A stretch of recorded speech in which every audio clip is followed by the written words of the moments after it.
Hello everyone and welcome back to Rage Against the Dice. I'm here with part 9 of my painting guide for European soldiers, and today I'm going for the ever-promised red bits. So technique I'll be using is again the tried and tested base, wash and highlight method. Now for this one I will be, as I said, doing the red. I'll be giving you a little bit of color wheel theory to do it. But first off, we're gonna do the base coats of the hatband, the little garters, and his scarf. I'll be using Mephiston red for this, the Citadel paint. I've thinned this slightly. I've just thinned the whole paint because I find this one's a little bit thick straight out the pot. So I've thinned the whole pot with a bit of medium. So start off just doing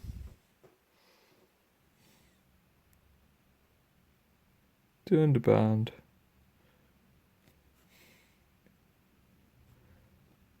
Now this is actually quite a nightmare to do because you've got this big brim that you're trying not to paint at the same time.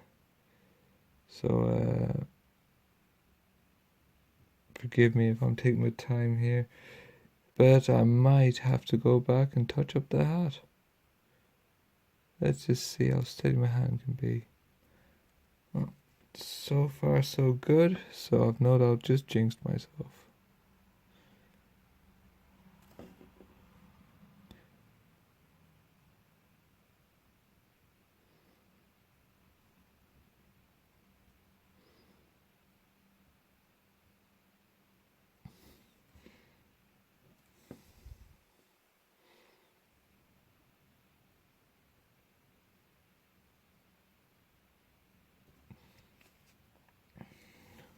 Almost there. Oh, no, didn't do it. Right, well, go back at the end and just touch up that. Fortunately, it's a bit that was all black because it's in shadow, so I'm not going to have to go back and re-highlight or anything. It's just straight out black correction. So that's not too bad. It's a pain that I've got to do it, but hey ho. Right, next up, oh, that's a big blob of paint. Let's do the scarf.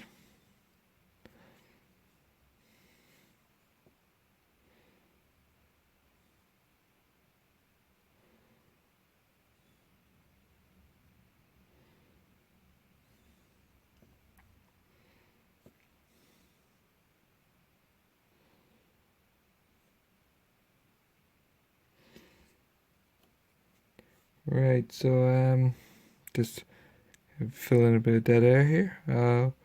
While I'm doing this, well, I said about doing a bit of color wheel theory.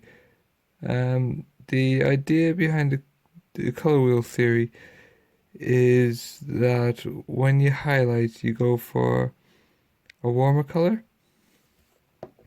and when you shade, you go for a cooler color.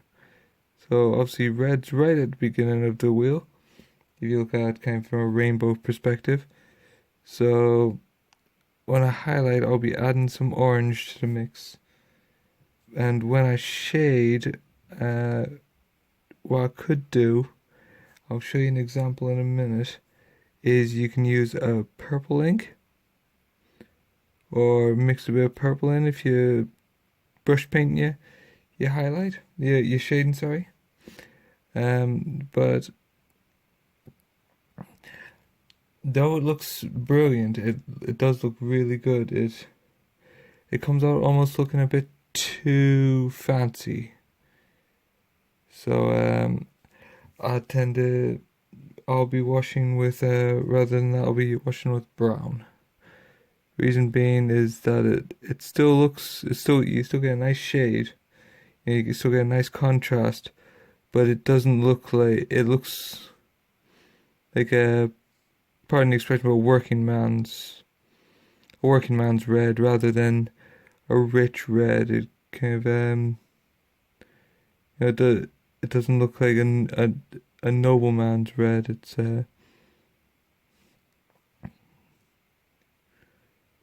bit more believable, but it's actually handy when you're having the same, if you're doing the same force, and you have, say, commoners or your regular spuds, and you've got a glorious commander or something, to use the two different reds in the same force, because though they're in the same colors, you can see the difference.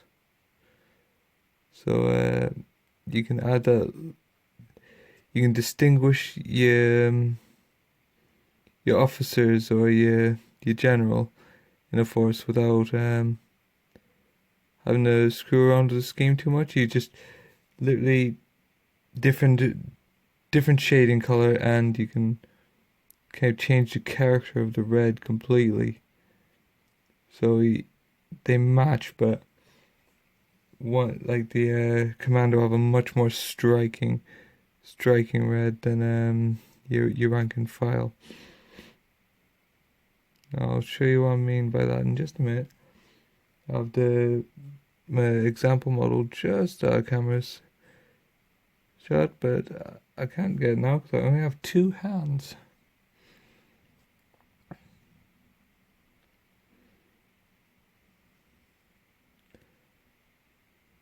But you're almost there.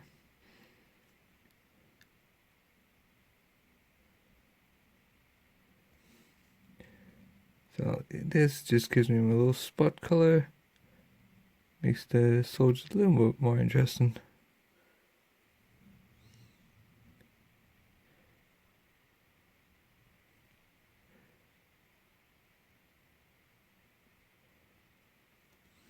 Again, the blue trousers contrasts nice with the red. It's a classic combo, the blue and red. So I'm just spotting the red. I don't want to overpower the model. So it's just going 2 bits on the legs, scarf, and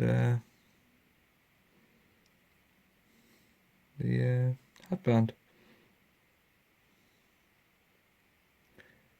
So, and there we go. There's the base coat done. So I'm going to leave that to dry, and then come back with the washing stage. But while we're here what's missing. Here's my Henry Morgan model. Let's move a bit more light in here. He is done with a purple shade. So as you see, you get these really, really deep shades. It's very dramatic, and when you highlight it back up, he does look very striking. And it's when you bear him in mind and you see the other guys, because where he's Henry Morgan, he's a legend. So I did him in really bold colors, and the other guys will be a bit more modest, shall we say. So let's wait for that to dry, and I'll be back with. Right, the base coat's all dry, and now we'll go on to the next stage, which will be shading. It'll be a nice quick one. I use Reichland Flesh Shade, mainly because it's got a readier brown than like a chestnut or a sepia. So I'm just gonna go around and basically give the whole thing a wash. I'm having to be a little bit careful as I do it, because obviously I've got a lot more done now. So again, I use my against the grain technique,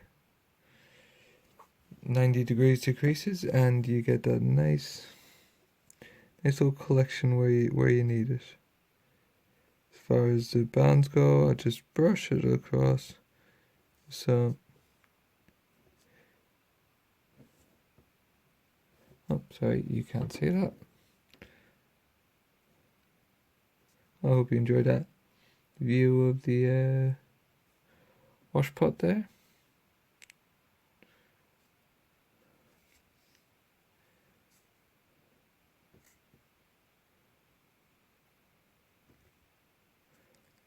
No, that's it. Just that cuff. And get that just so I get a nice distinct edge on it. And right. That's that. As you can see there, it's starting to dry. Get some decent shading in there. And right. Leave that to dry and we'll come back for some highlighting.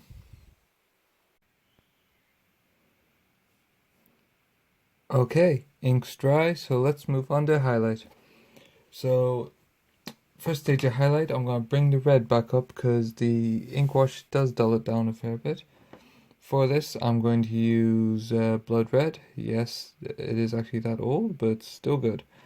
You can still get this. It's now a coat d'arms color, which is called blood red. So basically my first layer of highlight is just going to be going back over the red, catching the majority of the raised area, leaving the recesses with that nice little brown tint. I'm trying to get some of the vibrancy back because the flesh wash really does kill the vibrancy of the red. Now if you want to go for a really dirty red, you can almost leave it at that. I want to make these guys pop a little bit more. So there's the hat band done. Just the scarf.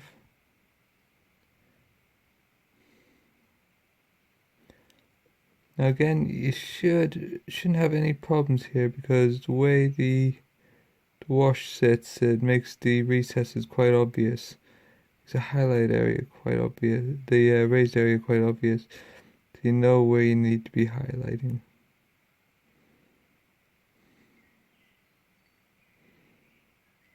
Again, a good lamp makes your job a lot easier. Because funnily enough, when you can see what you're doing, you can do a better job.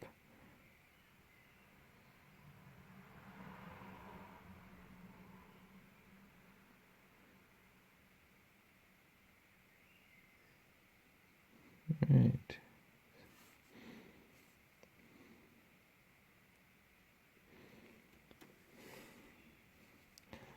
Right, so we're getting there. You can see how that's coming up now. Let's do this cuff. Now, you may have noticed that I didn't do this cuff when I was doing the base coat because I forgot. So a bit of behind the scenes magic. And I went back and did it.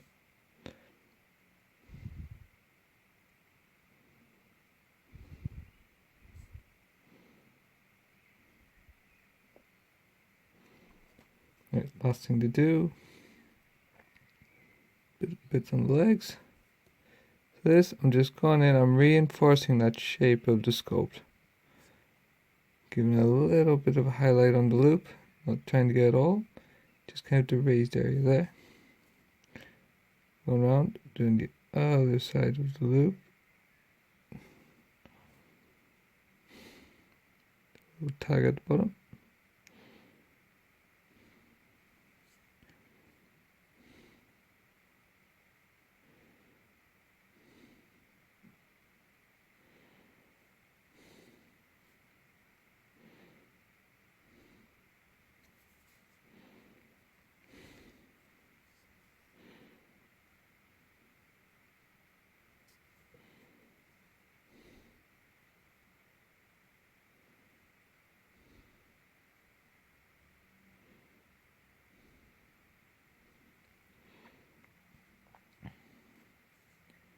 Right.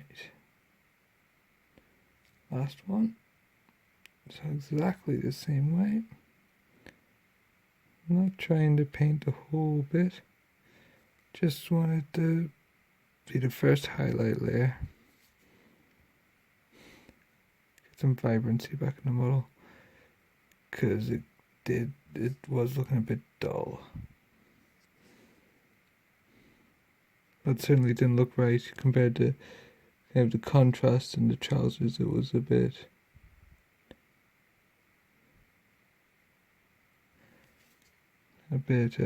lackluster. Right. So there's our first coat done. Except for that bit there I've missed.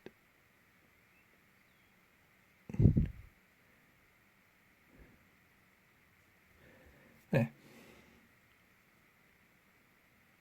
So what I'm going to do next is I'm going to do my final highlight.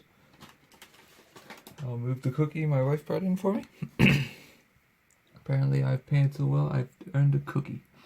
Or at least that's what I'm deciding that cookie's for. Right. So what I'm going to do now is, traditionally I'm going to add some white to my red, but anyone out there is thinking, well, when you add white to red, you get pink. And I don't want pink, I want a highlighted red. So what I'm going to add as well is a tiny spot of orange. I'm using old blazing orange from GW, but any orange will do. You know, just anything with a decent. That's never. There we go. With a decent. That's all I'm gonna add to my mix.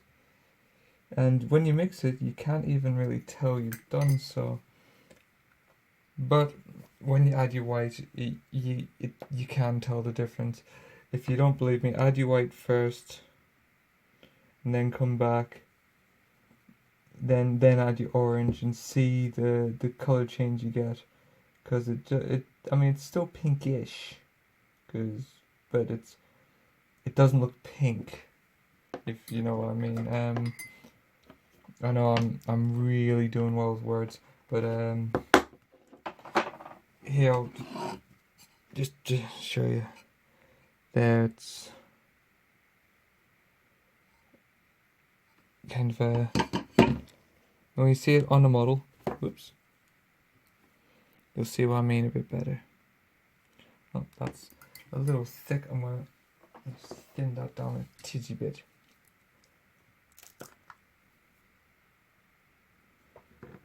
Not a huge amount, but just enough to get flowing. There we go.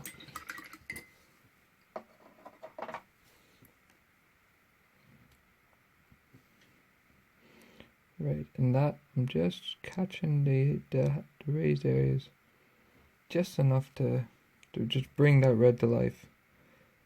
If I was doing a larger bit like Henry Morgan I showed you earlier in the video, I would do this in a few layers, because on the soldiers it's quite a small area. I'm just picking some highlighted spots. Tip of the tab, very tip there, then just a tiny thin line along the garters, just to make them pop that little bit more.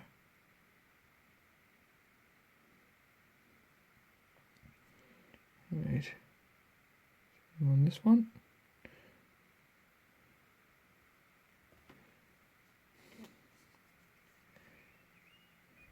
Oh, that's what I've already done. There we go. See, this is the problem sometimes when I flip from one side to the other, I forget which is right and which is left. So I'm looking at going, wow, I've already done that. Of course you have, because you've swapped legs. And there we go. Oh, cough. Just have. And there you have it. Let's bring some more light in there. Hope you can see that. He's